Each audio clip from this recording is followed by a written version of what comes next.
Check, check, check. 1, 2, check, 2, 3, 4. Check, check, check, check, check, check.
Okay, everybody. I think everybody knows me. I'm Bruce Frazier. I'm the Public Relations Specialist for the Dalton Police Department. Want to start off, I'm going to introduce Mr. Steve Bartu. He's the principal of Dalton High School. I've also got Cliff Kaysen. He's the Assistant Chief of the Dalton Police Department. He's our acting agency head. And also is Don Amonette. He's the superintendent for Dalton Public Schools. And I'll let Mr. Bartu begin and kind of tell you what his experience was this morning. Please start by spelling your name, please. Sure. My name is Steve Bartu. That's S-T-E-V-E-B-A-R-T-O-O. I'm the principal at Dalton High School. Before I begin, I'd like to just say about today's incident, I am just absolutely so proud and thankful of our faculty, our students, our police department, and police officers that responded to our school today. I can't thank our police department enough for what they did. I can't thank our faculty enough for what they did. I saw a lot of brave kids and a lot of brave teachers today do a lot of brave acts. And so I appreciate them deeply. They did exactly what we trained to do. And so that if anything out of all this, that was good to see. Approximately, it was probably about 11:40 or so.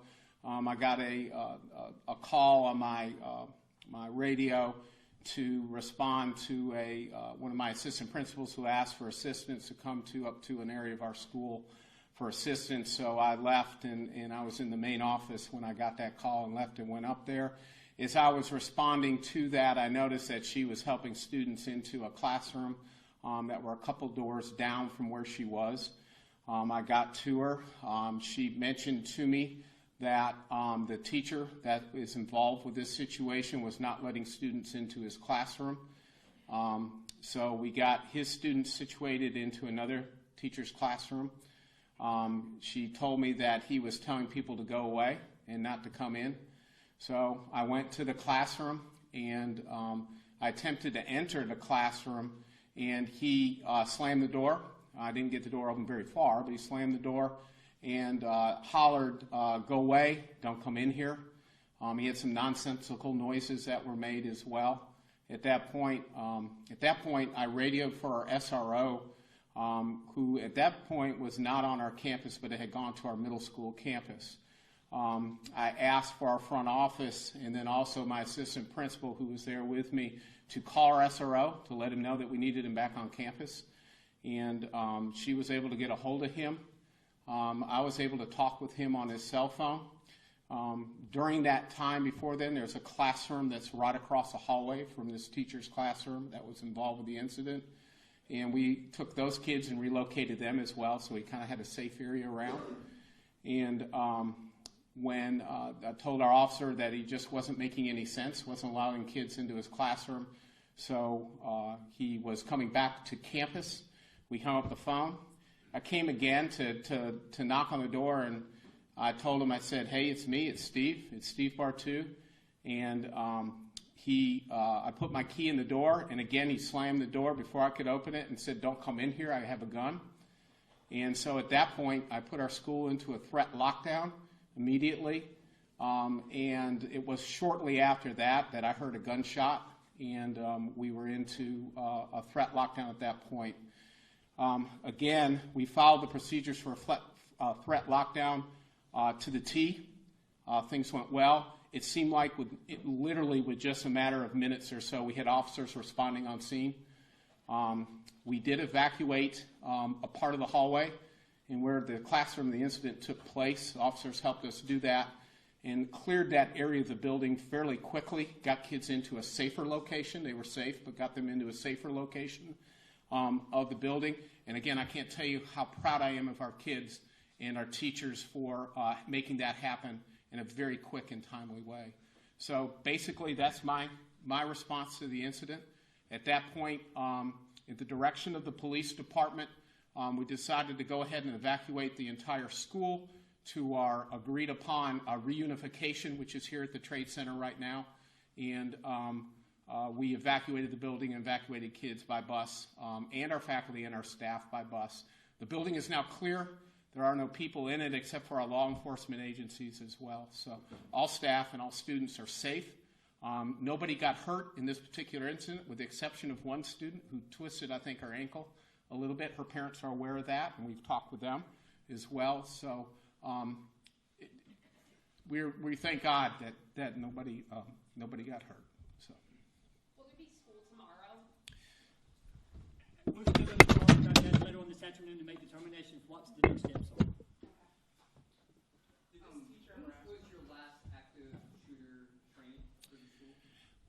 We've had one this semester. I can't give you the exact date, but we have done a lockdown drill this semester. I just can't give you that exact date right now. What was Mr. Davidson like? How long did you know him? I've known him since I've been to school. This is my 27th year at the high school, so I've known him since that time as well. Excellent teacher, very good teacher, well thought of in our building. Is this come as a surprise to you? Oh, absolutely. How long has he been at the school Name, system for? please. Would you give the teacher's full name, please? I believe the police department has that Jesse information. Randall Davidson, and it's Jesse Randall Davidson, and we tweeted. Make sure. Just to make sure you can hear it. His name is Jesse Randall Davidson, and we tweeted his name and his age out also on our Twitter account, which is @DaltonPD. Let's talk about, do we know how the gun got onto campus yet? No, that's still an active part of the investigation. We don't know how the gun got on campus. Is there going to be talks about security changing from this point on now at the school? Security changing at this point. I know we always, when incidents like this happen, of course, we always debrief as a system and as a school as well. We'll be debriefing with our police department. We'll be debriefing with our faculty as well. So as those things come about, we'll be talking about the incident itself, and if there's anything else we can do that would maybe prevent something like this happening in the future. I'm sorry, you have to go one at a time. How many school counselors do you have, and are they available to the teachers and staff? That's correct. We have 4 school counselors. We also have in our school district a response team that comes in any sort of a tragedy that might happen at a school or something like this. I'm going to assume more than likely that we'll have people when we resume school to be there for our kids as well. But I currently have 4 counselors and a social worker as well, full-time. What's the policy to bringing? Ma'am. He was acting off in the last couple of weeks. He wanted to say something, didn't know what to say, and he was acting differently than his normal chipper. I'm not aware of that. Did the What's the teacher ever ask policy for on that? help?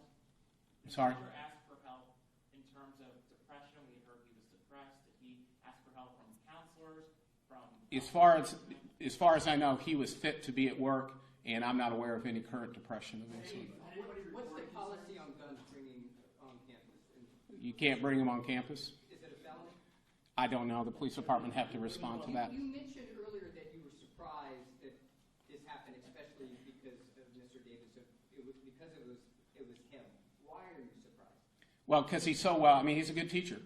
And I would be surprised with any of our teachers if that occurs. It's not just him. Our teachers care about our kids. They love our kids. They take care of our kids. And it's certainly shocking, probably shocking any school principal if one of their staff members, pulled a gun out in the classroom and fired it. Did you get the impression that he was more likely to harm himself than anyone else? I don't know that. So it was one shot that was fired? One shot? As far as I'm aware, there was only one shot fired. And where did that go? Strike any damage? A lot of the questions that you're asking right now, we're in the very preliminary stages of our investigation.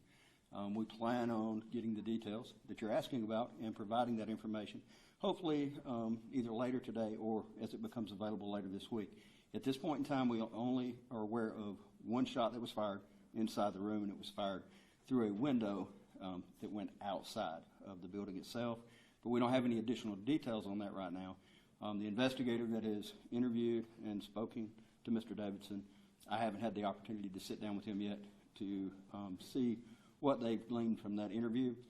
So we will be making charges, and we will make the appropriate charges because this is a very egregious act that took place at the school, and we're going to be an open book with the information that we uncover with this.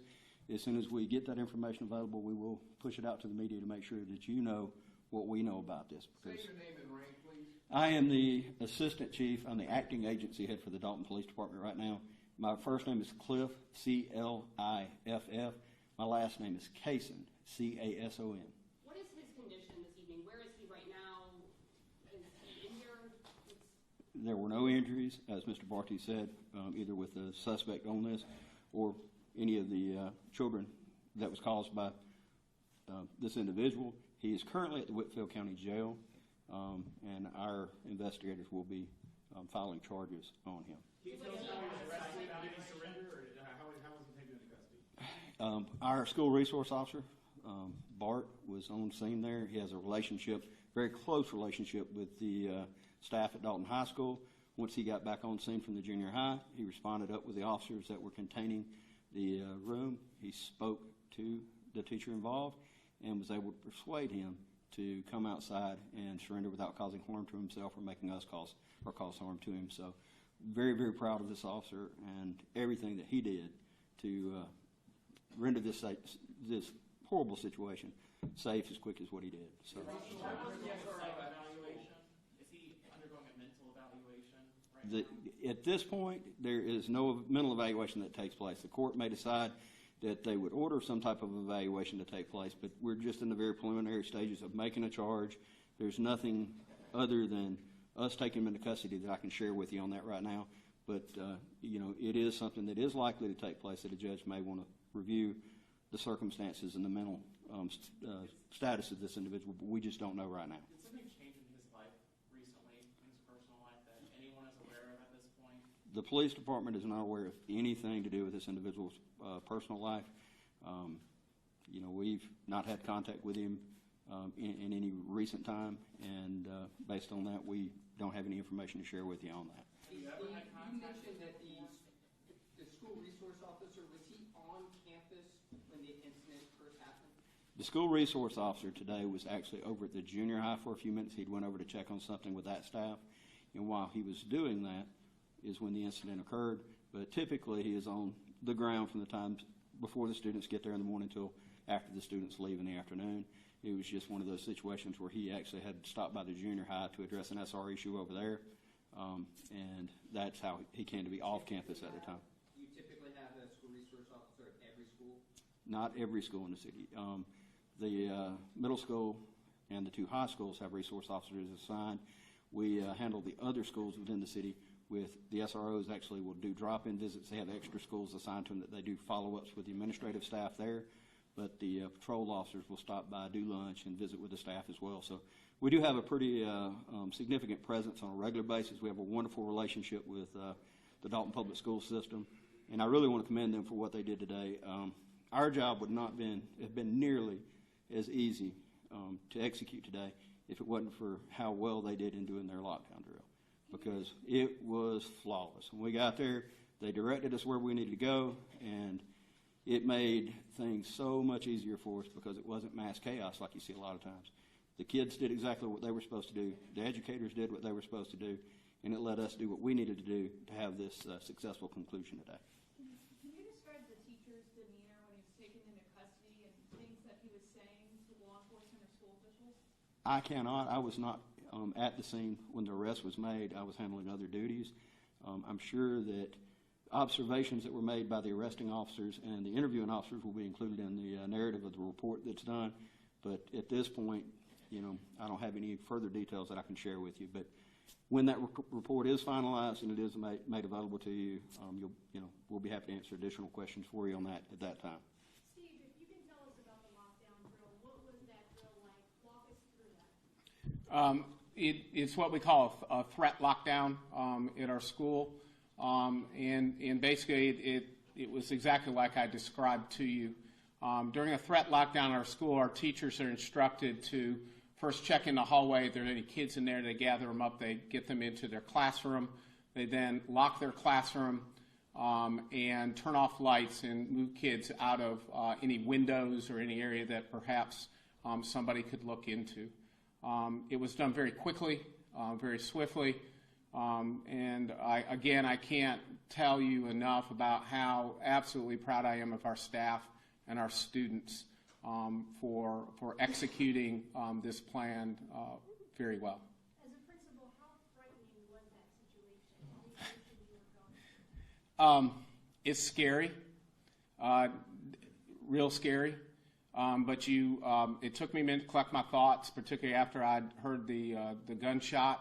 But you kind of go into a point where you do what you're supposed to do and what you train to do, and that's exactly what occurred then at that point. So. What are students taught during this? We spoke with one who Yeah. said they kind of hunkered down behind a desk. Is Correct. that what they're taught? Sure. Yeah, and you know, we're learning more and more things every day, and kids are basically taught to hunker down, get out of the way, remain quiet, stay off their cell phones during that time, and to pay attention to what their teacher has to say if they have anything to say, and protect themselves. And our teachers are trained the exact same thing. And so, again, all indications that I have from what I saw is that our plan that is in place for an incident that would, unfortunately, like this, that took place at our school, was executed well. Anything else you guys want to get across for us tonight? I just want to say, first of all, Don Amonett, D-O-N-A-M-O-N-E-T-T. Okay. I just want to express gratitude to Steve Bartu and the staff. They did a fantastic job. The police department, both Dalton Police Department, Whitfield County folks, State Patrol, all of them were on site immediately. All of them did a fantastic job. This is one of the first times we've ever had to go to the point of actually moving students away from the site to the trade center. Our trade center has done a fantastic job of helping us. Yes, we still have parents outside, but the parents understand that we're working on student safety first. Yes, it's taking a little bit of time to get each parent connected to each child, but we're doing that and making sure every child is accounted for before they leave. And the parents, I want to express appreciation to them for being patient with us as we work through this. And what did Mr. Davidson teach? Social studies, world history, U.S. history, something in that area. Do we know how long he's been with Dalton School? I know you said you've known him for 27 years. How long has he been a teacher at the high school? No, that's not what I said. I haven't known him for 27 years. I've been part of the school for 27 years. I think when I look, it was 2004 when Randall became employed with the school system, so I believe that's correct. And his status right now with the system is, we describe as pending? I'm sorry? His status right now with the school system, can we describe that as pending? I can't answer that. That's a personnel question. I don't know what his status would be. Chris, you had something? Okay. I was going to say, have there ever been any personnel issues with him in the past? Personnel, I couldn't speak to any personnel issues. So personnel issues. Thank you. Okay, thank you. Thank you very much.